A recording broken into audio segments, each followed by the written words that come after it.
That's not a leaky tire. Try that on your own.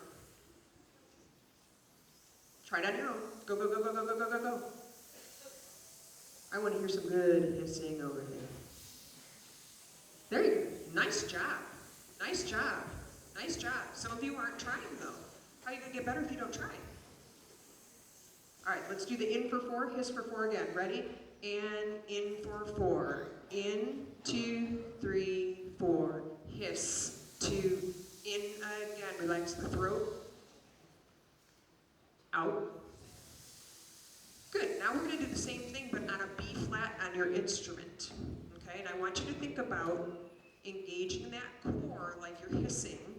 Okay, and we're going to see what kind of tone we get. B flat. Here we go. Breathe in for 4 beats. Breathe in for 4 beats before we play. Ready, ready, in for 4. In, 2, 3, 4. Now that we know what we're doing, we're breathing in for 4.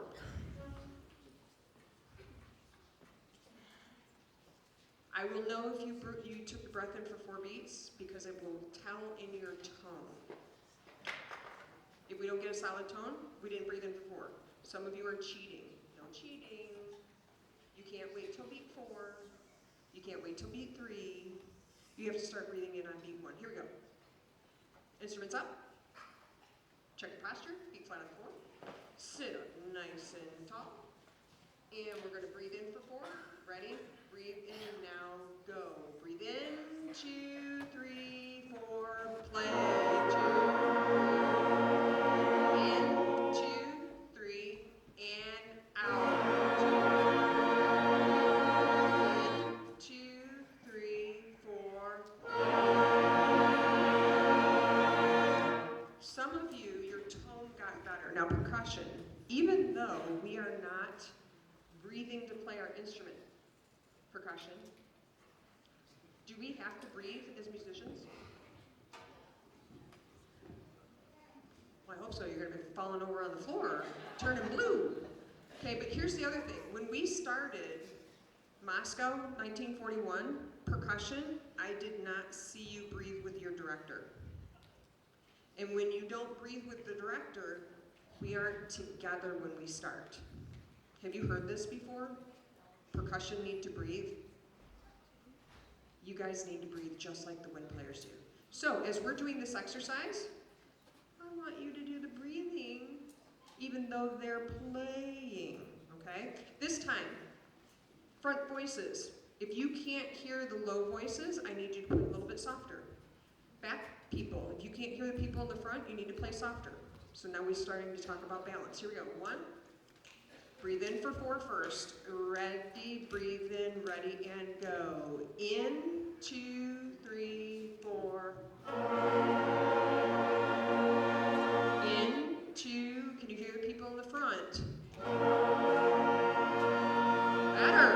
Good. Tone was better that time. And good. So air is what creates the sound on our instrument. Okay? If we aren't playing with a good airstream, some of you aren't listening, pay attention, okay? If you're playing with a good airstream, tone is going to get better. Now what we have to be able to do in our music is decide who gets to play the loudest and who's going to play the softest. Can we go to Moscow 1941?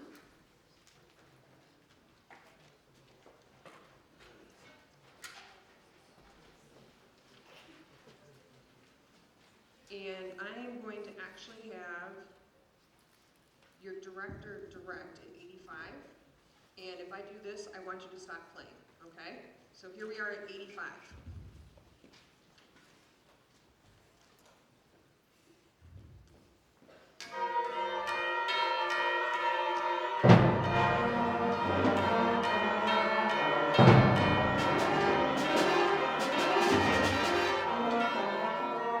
Okay, 2 things. Chimes. I would set up the chimes so that you are facing toward your director.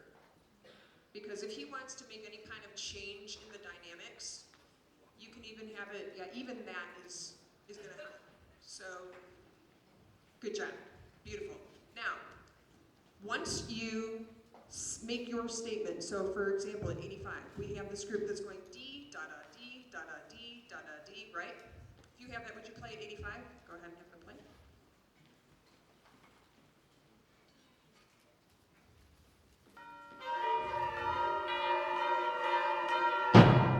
Good. Good. So there's two measures of that. Flutes, after that second measure, are you playing the same thing again? Yeah. Do you need to play it as loud as you played it the first time? And the second time? And the third time? No, do you know who comes in at the third measure at 87? Who comes in at 87? Yeah! So let's hear what the trombones have so you guys can play softer. The other thing, flutes, we are slurring into the third quarter note. T, T-ah, T-ah, T-ah. Doesn't your music say T, T-ah-ta, T-ah-ta, T-ah-ta? Right? Let's make sure you're being very careful about that. You're playing the correct articulation. All right, so when we get to the third measure of that, we're going to hear low brass. Who's the next group that comes in? Who comes in at measure 89? So trombone, do you want to get out of their way? We've heard what you have to say, so you're going to play a little bit softer. Who comes in at 95? Okay. At 95, who has T, ta ta ta, ta ta ta, ta ta ta, ta ta ta, ta ta ta. Put your hand on your head if you have that rhythm. Good, thank you for listening. If you have whole notes, would you stand up? Oh. 95, if you have whole notes, stand up. Are whole notes the most interesting thing going on right here? No, so even though it says fortissimo, would you guys play that a little bit softer? Go back to 85, and I want you to listen for each one of these entrances, and if it's something new, play it out. If it's not, play it softer. 85.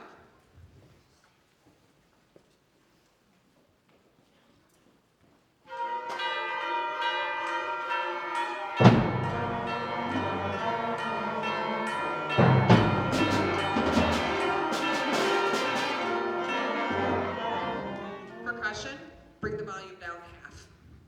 Do it again. Half.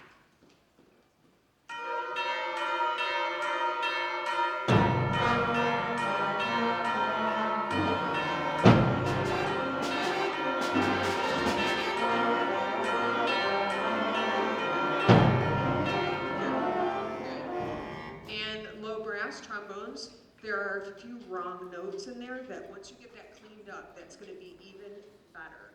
So a couple of things that I want to leave you with. Number one, make sure that you are taking advantage of every moment you have with your director in rehearsal. Okay? Your director is there to help you get better. Your director is giving you some really good instruction. So listen to that. Listen to that. Okay? The other thing is, you also have to make decisions as you play.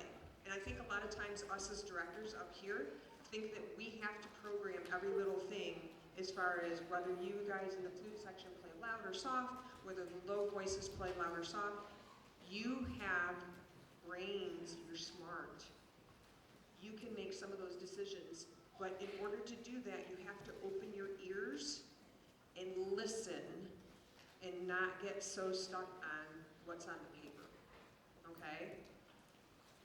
Last thing, I believe because we are in this society that has these electronic devices that we are all so stuck to, and we look at them right here, most of us need to move our stand a little bit more away from our face. Create some space between you and your stand, because what we're doing here, you cannot be in a band and play by yourself. Yes, there's solos. But in order for you to play this music, 1941, you need all of these other people for that to happen. Does that happen in sports? Can somebody sit on the bench in sports? Yes. Can anybody sit on the bench in the music class? Every single one of you brings something really important to the table. Every single one of you comes to rehearsal knowing your parts, knowing what fingerings you need to play. If you do that, and let your teacher help you then shape the music, this is a really special thing that you have. Music is a very special thing. A lot of your friends in school don't have it.